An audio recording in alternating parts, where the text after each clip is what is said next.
Welcome back to the weekly six pack with Fantasy Intervention with Corey Spala, James Kriess. I am Juan Carlos Pena, and we're going to get right into it. We're going to give you 3 beers up, 3 beers down on guys that we have stock up or stock down for the week.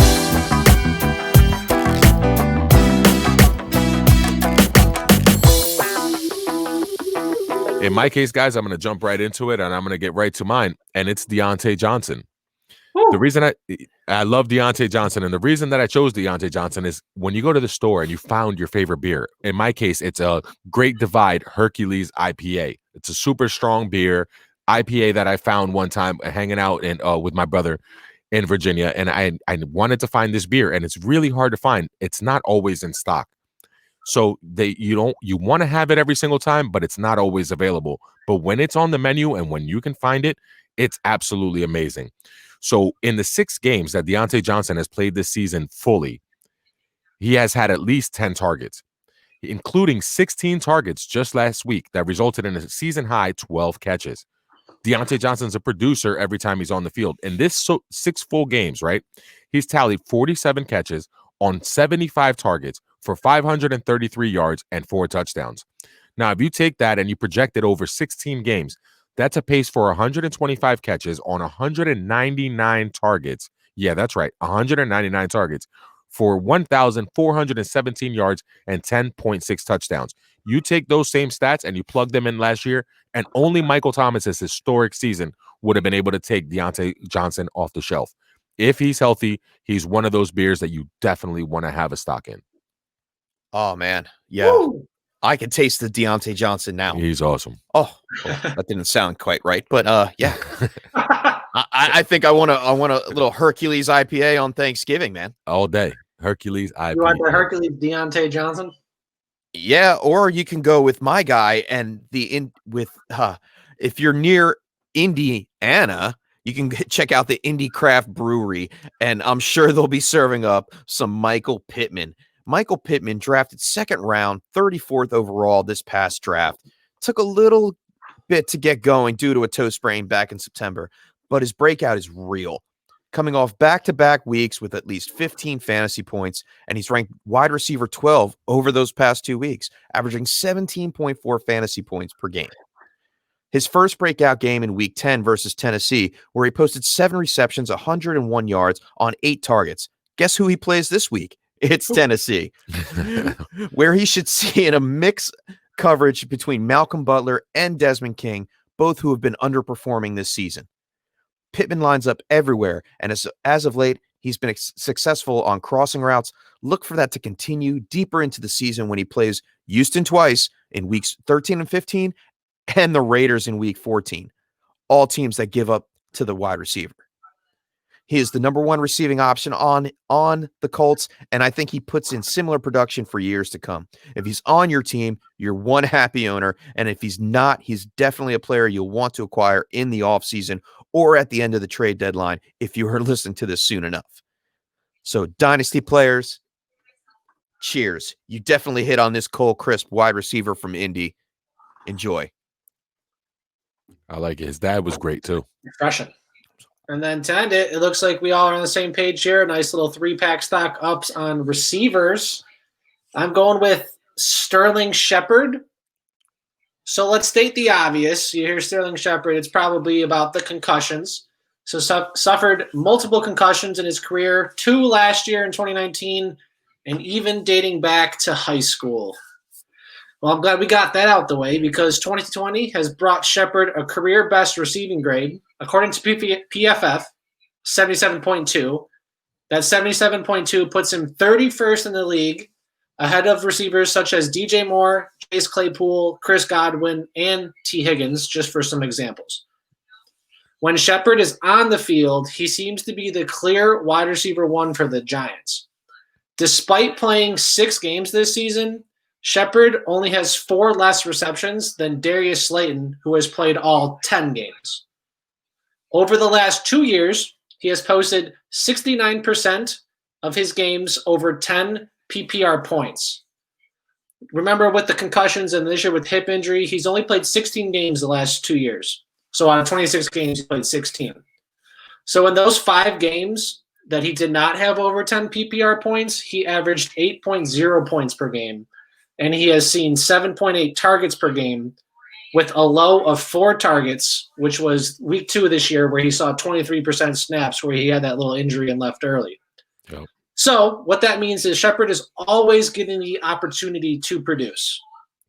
He virtually is a must-start when he's on the field. He is averaging 13.36 points per game over the last 2 years and 12.69 points per game in his career. I'm pouring one up for Sterling Shepard, a guy who many owners are worrisome simply because of that injury take. So if you are concerned about his injuries, that's fine. Injuries will happen. If you can have this guy averaging 10 points per game on your bench, you could live with it, especially since he likely is your wide receiver 4 to 6 on your team.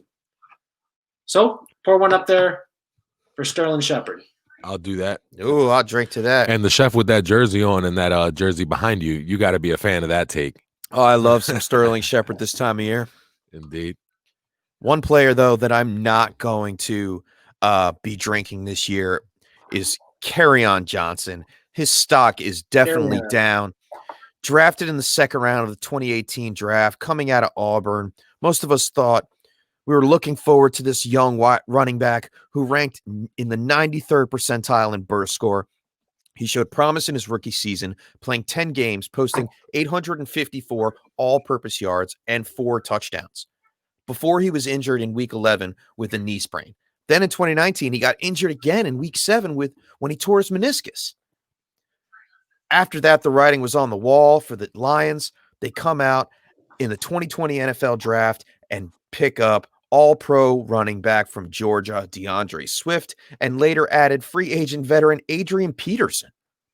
This pushes Johnson to third on the depth chart, and for dynasty purposes, you may have held on to Carryon for that chance that an injury could happen and he might see some work.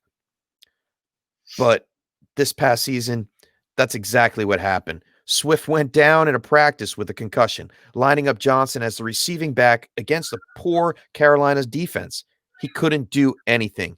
He truly skunked, producing only 17 yards on 6 attempts and 2 receptions for 21 yards on 5 targets. Johnson still has 1 year left on his 4-year contract, but if this past week has taught us anything, it looks like the Lions may take the easy way out and either trade him in the offseason or take the dead cap space cut and pour him down the drain. I think he only has he's worth $700,000 dead cap. They can afford that. Yeah, indeed. So since they probably will do that for their league, you better be doing it for yours and pour him down the drain. He's done. When your time's up, your time's up. Well, Chef, my guy is Mike Gesicki. Uh-oh. Sorry, Juan, but the jumbo slot guy was ready to take over in Miami. 61% snaps in the slot this year. The guy who reportedly worked exclusively with Tua during the offseason and even in practices in the season. Something just is not working out. Even with PPR scoring, he has only 2 games above 10 points this season. He's getting the playing time and seeing like modest targets at 4.4 per game. I guess something's just not clicking. I feel like I wanted to select Gesicki weeks ago, but I've been giving him 1 more week and 1 more week. I do still believe in him, and I know it's kind of weird to say, but I just have a hard time giving up. But as Gesicki is the tight end 16, I just was expecting more from him, even if that was like the tight end 10. I guess this guy is just the guy I'm just going to have to keep the beer in the back of my fridge, and I guess maybe one day it'll be useful. Hey, Corey, that might be the beer that you give to someone that comes over to visit. It might be the beer that you pass off to someone else because it just hasn't been performing. And I'm glad you're kind of either pouring him down the drain or keeping him in the back of the fridge because that's exactly what I'm doing with my guy. I don't necessarily want to pour him out, but after all the excitement of last year, Devin Singletary was that brew that everybody wanted to have. Last offseason, you wanted to own him. You wanted to roster him. You wanted to have him on your team. But this year, he just hasn't lived up to the same successes last year. That flavor profile is kind of gone. So with the exception of 2 games this season with 71 yards and 86 yards versus the Rams and the Patriots, respectively, Singletary has failed to surpass 56 yards in any game this year. So he's clearly lost the goal line role to the new release, Zach Moss and Josh Allen. So this brewery in the Buffalo Bills has been promising a double dose of talent. And so far, they're backing the new release, Zach Moss, for 4 touchdowns so far this year, instead of last year's award winner in Devin Singletary. Josh Allen has also added 5 touchdowns, so he's clearly not the goal line back. He's not getting that work.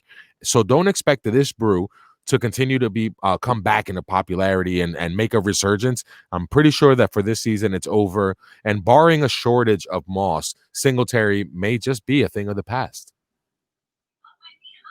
Yeah, you're right about that, Juan. He may be going down the wrong direction.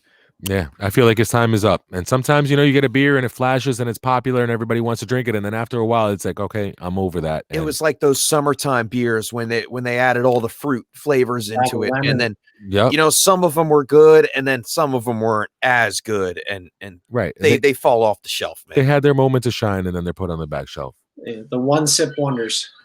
One-sip wonders. I like that. So Singletary might be a Singletary wonder. Nice. If you will. So basically that's been it, man. That's the fantasy 6-pack. We gave you 3 beers up, 3 beers down. He's got an all-day IPA. I got an all-day IPA. I'm sorry. I have a Dogfish 60-minute IPA. But yeah, those are the beers we like and the beers that we don't. This has been the fantasy 6-pack for Fantasy Intervention. Corey Spala, James Kriess, Juan Pena. You want to say where you are, boys, and take us out? Yeah, sure. I'll start that off.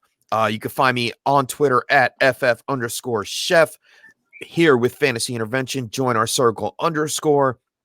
I also write for Ball Blast Football. You can go ahead and check them out as well. And Juan and I, we host the Tilt is Real Fantasy Football podcast. Go ahead and check them out on Twitter at @TIR_pod. Lots of great content coming out from us. We're getting that fantasy push, and I'm so excited. That fantasy playoff push, rather. It's on its way. cdotFF, Twitter, one love. Like the video, comment, let us know if you agree or disagree. Don't forget to subscribe. Catch us next time, Fantasy Football Intervention. Do what he said at FF1 of a kind. Until next week. We're out. We're out.